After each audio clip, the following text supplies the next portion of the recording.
السلام علیکم ورحمۃ اللہ وبرکاتہ۔ امید کرتا ہوں آپ سبھی حضرات خیریت سے ہوں گے۔ عزیزو دوستو، اس وقت ہمارے ملک بھارت کے اندر جو مندر کے نام پر گندی سیاست کرنے کی کوشش کی جا رہی ہے، اسی کے حوالے سے کچھ عرض کرنے کی کوشش کر رہا ہوں، سماعت فرمائیں۔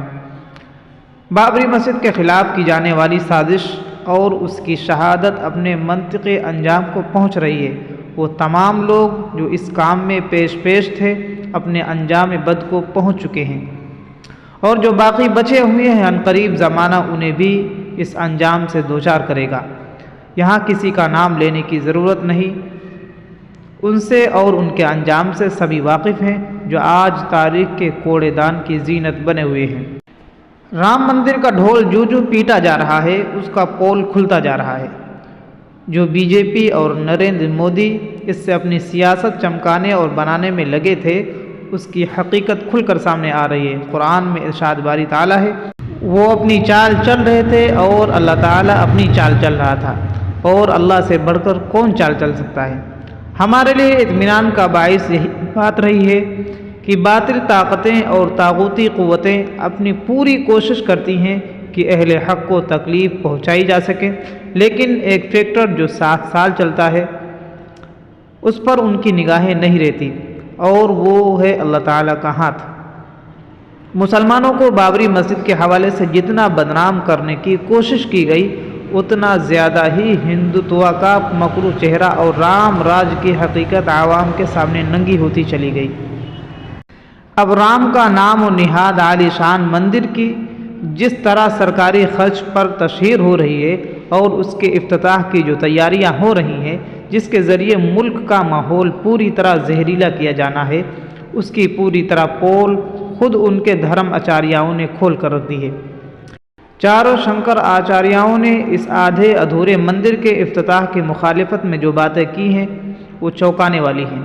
اول یہ کہ جس سناتنی ورن ویوستھا یعنی اونچ نیچ چھوت چھات کو نافذ کرنے کی سعی بی جے پی اور نریندر مودی کر رہے ہیں، اس کا شکار نریندر دامودر داس مودی خود ہو گئے ہیں۔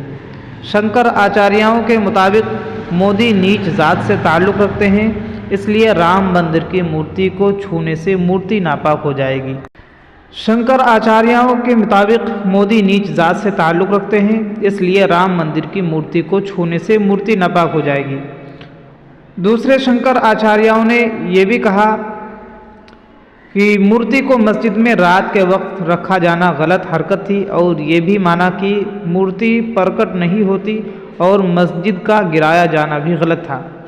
یہی بات بابری مسجد حق ملکیت کیس کا فیصلہ سناتے وقت جج نے بھی کہی، اور یہ بھی کہا تھا کہ بابری مسجد کسی مندر کو ڈھا کر نہیں بنائی گئی۔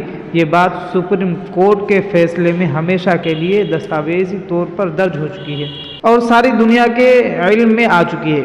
شنکر آچاریہ نے یہ بھی کہا کہ ہم مورتی کی پوجا نہیں کرتے ہیں، بلکہ جب مورتی استھاپت یعنی نصب ہو جاتی ہے تو اس میں جس دیوی دیوتا کی ہوتی ہے اس کے پران یعنی روح ڈالنے کے بعد اس زندہ بھگوان کی پوجا کرتے ہیں، ورنہ تو دکانوں میں ہزاروں مورتیاں رکھی ہوتی ہیں، اور یہی بات ان کے دھرم شاستروں کے مطابق صحیح ہے۔ اب سوال یہ پیدا ہوتا ہے کہ جب تک کسی مورتی میں شاستروں کے منتر پڑھ کر روح نہ پھونکی جائے وہ پوجا کے قابل نہیں ہوتی، تو بابری مسجد میں رکھی جانے والی مورتی کی پوجا کیوں کر شروع کی گئی تھی؟ وہ تو ان کے مطابق دکان میں رکھی ایک عام سی بے جان مورتی ہے جس میں بھگوان نے پرویش ہی نہیں کیا۔ بہرحال ایک ایک کر کے ڈھول کے پول اور مسلمانوں کے ساتھ کی جانے والی دھاندلی سامنے آ رہی ہے، اور یہ وہ انتقام ہے جو رفتہ رفتہ بابری مسجد اپنے ساتھ کیے جانے والے ظلم کا لے رہی ہے۔ آگے دیکھنا ہے اور کیا کیا بے نقاب ہوتا ہے اور کون کون اس کی بھیٹ چڑھتا ہے۔